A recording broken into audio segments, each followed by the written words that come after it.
Hello friends, welcome to cook review YouTube channel guys. आज हम बात करेंगे टॉप 5 नेटफ्लिक्स 2025 की वेब सीरीज की जो हाल ही में अभी रिलीज हुई है। ये न्यू रिलीज वेब सीरीज आपको देखनी चाहिए या नहीं देखनी चाहिए, ये तो आपको वीडियो देख के समझ आ जाएगा। वीडियो पसंद आए तो लाइक करना, मेरे कुक रिव्यू यूट्यूब चैनल को सब्सक्राइब करना। हमारी पहली वेब सीरीज है खाकी दा बंगाल चैप्टर। अगर आपने खाकी दा बिहार चैप्टर देखी है तो ये समझ लीजिए ये उसका ही दूसरा पार्ट है, जिसे आपको देखने में खासा ही मजा आएगा। ये एक क्राइम थ्रिलर शो है, इसके अंदर गुंडाई और राजनीति का मिक्सचर दिखाया गया है। बात करें वेब सीरीज की स्टोरी लाइन की तो बंगाल में से लोग गायब हो रहे हैं, उनकी लाशें तक नहीं मिल रही। पुलिस उन्हें ढूंढने की कोशिश कर रही है, पर जैसे ही कामयाबी की कगार पर पहुंचती है तो राजनीति के कुछ लोग वरुण रॉय और उनका गुंडा बागा या तो उन्हें मार देता है या उनका तबादला हो जाता है। वहीं एक युवा नेता निवेदिता इसका पुरजोर विरोध करती है और पुलिस से मांग करती है कि लोगों को ढूंढा जाए। अब वो लोग मिलेंगे या नहीं मिलेंगे ये सब तो आपको वेब सीरीज देख के पता चलेगा। राजनीति, दबंगई और पुलिस का ऐसा मिक्सचर दिखाया है इस वेब सीरीज के अंदर कि हर एपिसोड एंगेजिंग लगता है, हर एपिसोड से आप कनेक्ट कर पाते। हर एपिसोड में ऐसा सस्पेंस और थ्रिलर बिल्ड किया जाता है जिसकी वजह से आपको नेक्स्ट एपिसोड देखने पे मजबूर होना पड़ता है। इसके टोटल एपिसोड 7 है, हर एपिसोड की लेंथ अलग अलग है, 40 से 60 मिनट के बीच की। इसकी IMDb रेटिंग 7.6 है। हमारी second web series wolf king है। यह एक animated fantasy thriller web series है। इसमें ड्रू नाम के एक 16 साल की लड़की की कहानी को दिखाया जाता है। बात करें वेब सीरीज की स्टोरी लाइन की तो ड्रू अपने माता पिता के साथ आराम से रह रहा होता है। एक उसकी जिंदगी जब बदल जाती है जब उसकी माँ की मौत होती है और उसे मालूम पड़ता है कि वो एक वेयरवुल्फ है और वो अपनी तरह का आखिरी वंशज बचा हुआ है। अब उसे अपने सिंहासन को पाना होगा। उसे पाने के लिए उसे किन किन मुश्किलों का सामना करना पड़ता है और किससे अगेंस्ट उसे फाइट करनी पड़ती है, ये सब आपको वेब सीरीज में देखकर पता चलेगा। वेब सीरीज के टोटल एपिसोड 8 है, हर एपिसोड की लेंथ 25 से 26 मिनट के बीच की। कहानी का थ्रिलर और एक्शन और साथ ही इसका BGM आपको खासा ही पसंद आएगा। कहानी को और भी ज्यादा एंगेजिंग इसके दोस्त और भाई बना देते हैं। इसकी IMDb रेटिंग 6.4 है। हमारी तीसरी वेब सीरीज है woman of the dead season 2।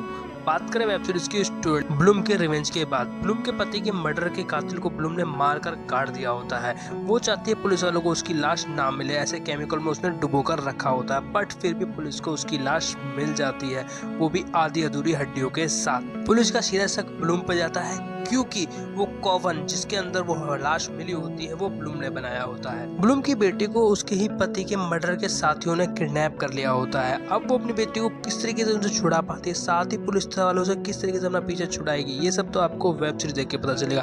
एना मार्रे ने ब्लूम का रोल काफी ही धांसू तरीके से निभाया है। पहले सीजन के मुकाबले उनकी एक्टिंग दूसरे सीजन में काफी अच्छी लगी देखने में। इसके टोटल एपिसोड 6 है, हर एपिसोड की लेंथ 45 से 50 मिनट के आसपास की है। इसकी IMDb रेटिंग 6.8 है। हमारी fourth web series the recruit season 2। यह एक dark comedy spy action thriller web series है। इसके लिए आपको सीजन 1 देखने की जरूरत नहीं है। सीजन 2 के अंदर एक रिकैप दिखाया जाता है जिसे देखकर आप सीजन 1 समझ सकते हैं और वैसे भी इसकी स्टोरी लाइन सीजन 2 से 1 से बिल्कुल अलग है। अब अगर बात करें वेब सीरीज की स्टोरी लाइन की तो हेनरिक दक्षिण कोरिया एक जासूसी मिशन के लिए जाता है। वहाँ एक प्रॉब्लम हो जाती है, अगर उस प्रॉब्लम को वो सॉल्व नहीं करता है तो उसके ऊपर देशद्रोह का आरोप लग सकता है, जिसकी वजह से उसकी नौकरी और उसकी जिंदगी दोनों ही खराब हो सकती है। इन सब प्रॉब्लम को सॉल्व करने के लिए उसे क्या क्या झेलना पड़ता है और साथ जो कॉमेडी और एक्शन जनरेट होता है वो सब तो आपको वेब सीरीज देखकर पता चलेगा। इसके टोटल एपिसोड 6 हैं, हर एपिसोड की लेंथ 1 घंटे के आसपास की है। वेब सीरीज इतनी एंगेजिंग है कि आपका इसका पहला एपिसोड स्टार्ट करने के बाद लास्ट एपिसोड तक इसे देखते चले जाते हैं। इसकी IMDb रेटिंग 7.4 है। हमारा टॉप 5 शो है मिसिंग यू। अगर आपको कुछ सस्पेंस और थ्रिलर से भरा हुआ कोई शो देखना है तो ये शो बेस्ट है। इसके अंदर एक राज को खोलने निकलते हैं और परत दर परत कई परतें खुलती चली जाती हैं। अब अगर बात करें वेब सीरीज की स्टोरी लाइन की तो पूरी कहानी इंस्पेक्टर कैट के इर्द गिर्द घूमती है। उनकी सगाई हो जाती है, सगाई होने के बाद ही उनका मंगेतर गायब हो जाता है और वो मिलता भी है तो 11 साल बाद एक डेटिंग ऐप पे। जब वो अपने मंगेतर के बारे में उस टाइम में मालूम करने के लिए निकलती है तो उसे अपने मंगेतर के बारे में ना मालूम होकर अपने पिता के कातिल के बारे में पता चलता है। ये सब कैसे होता है ये तो आपको वेब सीरीज देख के पता चलेगा। वेब सीरीज काफी एंगेजिंग है, इसका सस्पेंस आपको बांधने में कामयाब रहता है। ये एक लिमिटेड शो है इसलिए पहले सीजन में इसका आपको एंड देखने को मिल जाता है। इसके टोटल एपिसोड 5 है, पर एपिसोड की लेंथ 45 मिनट के आसपास की है। इसकी IMDb रेटिंग 6.1 है। वीडियो पसंद आई तो लाइक करना, साथ ही अपने फ्रेंड्स के साथ शेयर करना और कमेंट करके बताना इन पांचों में आपकी बेस्ट वेब सीरीज कौन सी है। फ्रेंड्स, आप वीडियो देखते हैं तो साथ ही सब्सक्राइब भी कर दिया करें। आपका एक सब्सक्राइब सपोर्ट का काम करता है जिससे मुझे वीडियो बनाने की ताकत मिलती है। Thank you for watching friends.